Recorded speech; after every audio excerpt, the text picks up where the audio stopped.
الحمد للہ رب العالمین والصلاة والسلام علی سید الانبیاء والمرسلین اما بعد۔ بعض لوگ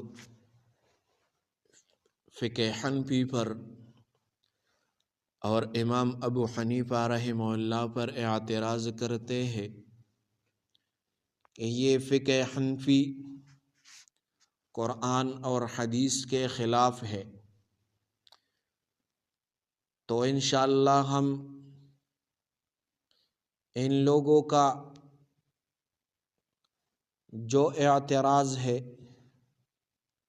ہم ان کے مدلل جواب دیں گے، لیکن اس سے پہلے اگر آپ لوگ ہمارے چینل میں نئے ہو تو لہٰذا ہمارا چینل سبسکرائب کریں اور یہ ویڈیو زیادہ سے زیادہ لوگوں تک پہنچ جائے۔ تو پہلا اعتراض ہم ذکر کریں گے۔ پہلا اعتراض یہ کرتے ہیں امام ابو حنیفہ رحمہ اللہ محدث نہیں تھے۔ امام ابو حنیفہ رحمہ اللہ محدث نہیں تھے، تو جواب سن لے۔ امام ابو حنیفہ رحمہ اللہ تابعی ہے، کئی صحابہ کو دیکھا اور ان سے روایت لی ہے، محدثین نے گواہی دی ہے۔ امام یحییٰ بن معین رحمہ اللہ فرماتے ہیں امام ابو حنیفہ ثقہ ہے۔ تہذیب التہذیب ابن حجر۔ یہ پہلا اعتراض اور جواب ہے۔ دوسرا اعتراض یہ کرتے ہیں فقہ حنفی میں عقل کو دین پر مقدم کیا گیا۔ فقہ حنفی میں عقل کو دین پر مقدم کیا گیا۔ جواب سن لے، فقہ حنفی میں عقل نہیں بلکہ فقہی اصول استعمال ہوتے ہیں، جیسے قیاس، استحسان، عرف، یہ سب نصوص کے تابع ہے، ان کے مخالف نہیں ہے۔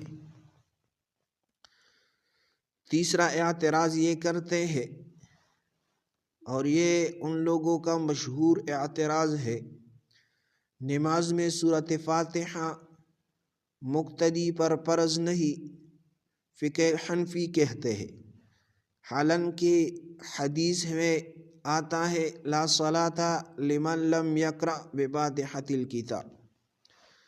جواب سن لے، یہ حدیث منفرد اور امام کے لیے ہے، مقتدی کے لیے نہیں ہے۔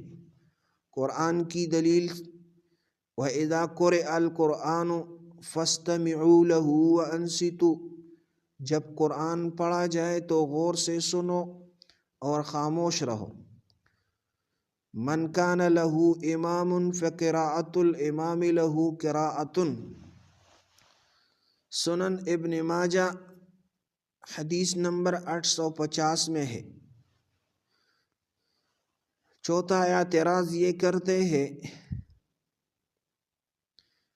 آمین بالجہر نہیں کہتے، آپ لوگ آمین بالجہر نہیں کہتے، تو ہم جواب دیتے ہیں آمین آہستہ کہنے پر بھی صحیح احادیث موجود ہے۔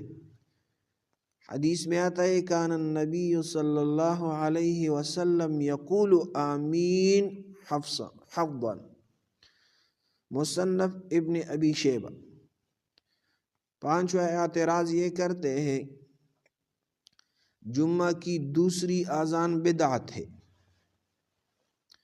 تو ہم جواب دیتے ہیں یہ سنت عثمانی ہے، بدعت نہیں ہے، صحیح بخاری میں حدیث موجود ہے۔ تو یہ چند اعتراضات ہم نے ذکر کیے، یہ یاد کر لے اور دوسروں کے ساتھ شیئر کرے۔ جزاکم اللہ حسن۔